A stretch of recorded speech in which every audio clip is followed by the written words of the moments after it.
Guys, ആകെപ്പാടെ ഉണ്ടായിരുന്നത് ഒരു ഇച്ചിരി മുടിയാ. അതും കൂടെ അങ്ങ് വെട്ടിക്കളഞ്ഞു. സത്യം പറഞ്ഞ ഗംഗയുടെ മുടി മുറിക്കാനാണ് വന്നത്. അവളുടെ മുടി മുറിക്കുന്ന കണ്ടപ്പോ എനിക്കും എന്റെ മുടിയൊന്നും വെട്ടിയാ കൊള്ളാമെന്ന് തോന്നി. ഞാൻ 2 തവണ ബാങ്ക്സ് വെട്ടിയിടാൻ ശ്രമിച്ചു. ഞാൻ തന്നെയല്ല, പാർലറിൽ പോയിട്ട്. രണ്ടും ഫ്ലോപ്പായി. ആദ്യത്തെ തവണ ദോ ഇങ്ങനെ വെട്ടിത്തന്നു, കുഞ്ഞു പിള്ളേർക്കുള്ള ബാങ്ക്സ് പോലെ. അവസാനം അത് മറയ്ക്കാൻ ദോ ഇങ്ങനെ നടക്കേണ്ടി വന്നു.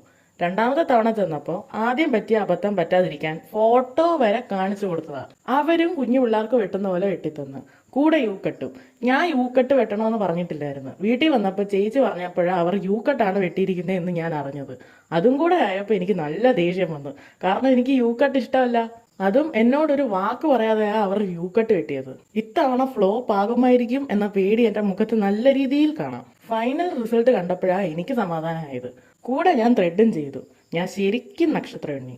എന്തായാലും അവസരം കിട്ടുമ്പോൾ മുതലാക്കിയില്ലെങ്കിൽ അതും മോശമല്ലേ. ലാസ്റ്റ് നാരങ്ങ വെള്ളവും കുടിച്ച് കുറച്ച് ബേക്കറി ഐറ്റംസും വാങ്ങി വീട്ടിൽ പോയി.